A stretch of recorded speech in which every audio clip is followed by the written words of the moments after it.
Well, I'm officially shocked. I didn't think we would see silver fall below $23 an ounce, but it did today.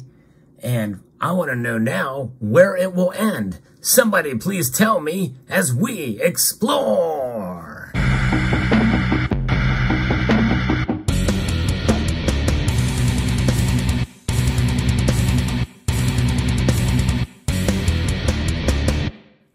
That was not a rhetorical question. I want you to put in the comment section down below, when will silver stop falling?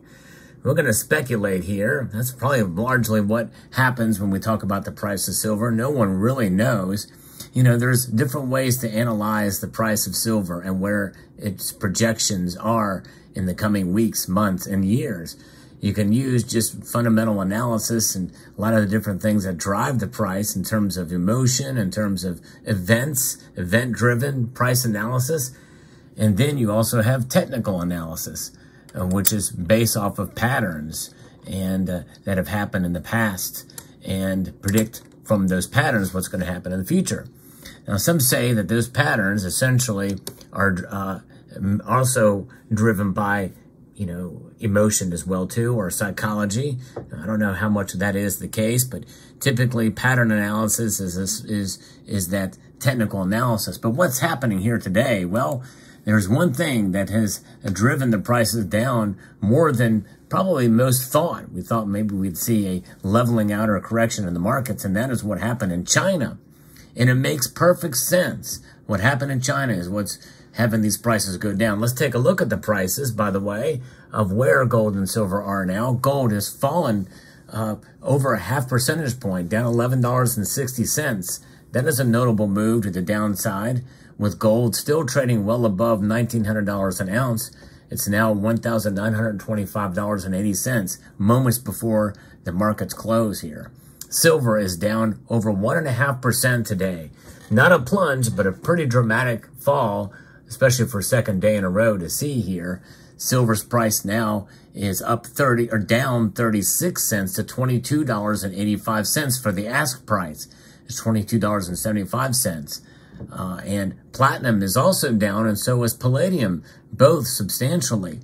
So, according to Jim Wyckoff here at Kidco, they are lower. The two precious metals were pressured following a surprisingly weak import and export data coming out of China over the night. A rally in the U.S. dollar index and weaker crude oil prices also weighed on the metals today. And risk appetite receded following the news that China got some more dour economic data Tuesday, as the world's second largest economy saw its exports drop a worse than expected 14.5% in July, year over year, which is the steepest decline since the COVID period in February of 2020. Imports in July fell more than expected, down 12.4%. These poor numbers will likely prompt more Chinese central bank stimulus measures soon. And that means it's going to only strengthen the dollar and weaken the renminbi. Asian and European stock markets were mostly lower in overnight trading on the China news. And so that is what we're looking at now. Now, I'm going to be reporting from another source here that talks a little bit about what's going on here in the markets. And that is here from FX Empire. The descent in silver prices wiping away all the gains that we've seen after the middle of last month. The U.S. Consumer Price Index data paints a picture of adjusted investor expectations. Many now speculate the possibility of the Federal Reserve taking a milder stance, which might include halting the rate increases in September or even indicating the end of the current rate hike cycle. However, again, we've talked about that. That is what the majority feel as of now.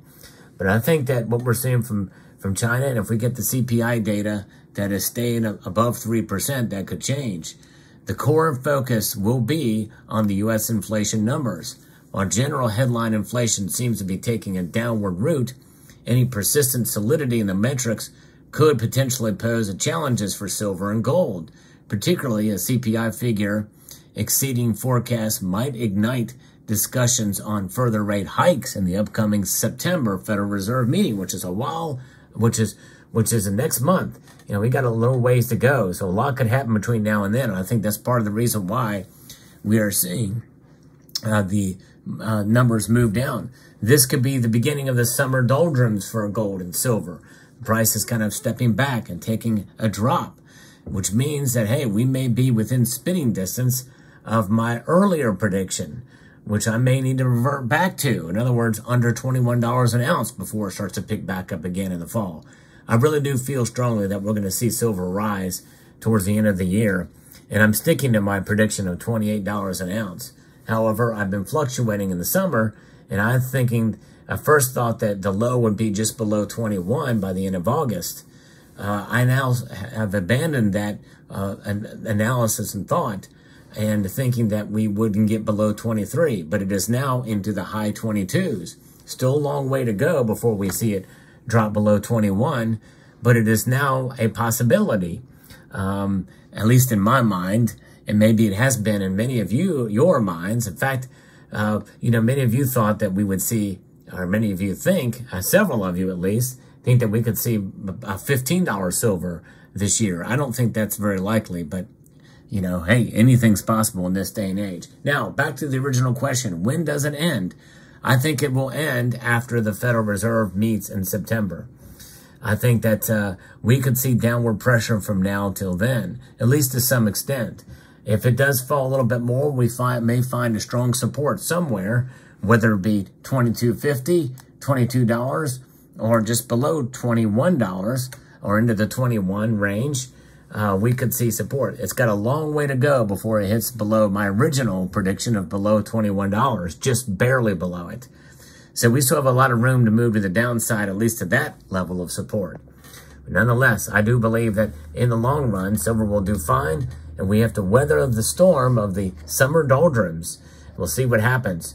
But nonetheless, I think that the end of it will be somewhere around, at least if not September, somewhere close to there, where we have an idea of what they are going to do.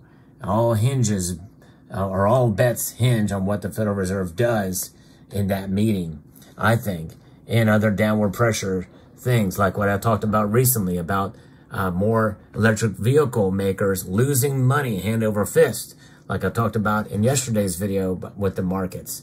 Now, there's other factors that are going to come into play as well too, such as data from foreign nations and their economic outlook. What will their central banks do? Will there be more stimulus? Will there be more quantitative easing on their end? What about Japan? What about the bond yields? What about employment numbers from here till September? We will see. These employment numbers that keep coming out, we hear two sides of the fence. We hear about company after company laying people off, losing jobs being lost, and then you hear about jobs being gained in other areas. It's kind of strange. But nonetheless, it's uncertain, and that uncertainty, you would think, would push gold and silver up and consistently up. But on the other hand, you have to think about it. At least they're not down, way down, like pre-pandemic levels. But again, adjusted for inflation, they're not doing as well. At least silver is not doing as well as I had hoped. Gold, though, is hanging in there. It's hanging in there pretty good. Even with today's drop, it's hanging in.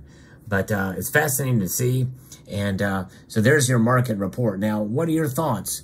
When do you think it will end? Do you think September is a good point where we'll see this stop and see a fairly consistent move to the upside? When I say fairly consistent, I'm saying taking into account days where it does pull back some, but on a general consensus and an upward trajectory for the markets. And there you have it. I'm working hard on this channel to try to provide you content day in and day out, the markets, and also just regular other videos that talk about the concepts of precious metals, overall themes related to gold, silver, platinum, palladium, rhodium, and other metals. So I hope you enjoyed content like this. And if you are a new subscriber, if you've subscribed recently, if you could post down in the comment section below that you're new here, and if you haven't done so already, let me know so I can properly thank you, because I do appreciate every single new viewer. But I also want to let you know that I appreciate all of the regular viewers as well. You form the backbone of this channel as I attempt to try to grow. So there you have it. Let me know what your thoughts are about this news of the day and other things with regards to silver and its price. And I'd like to extend a multitude of gratitude to each and every one of you for watching. and encourage you to please rate this video, share it with others in the community and other platforms, comment, and subscribe.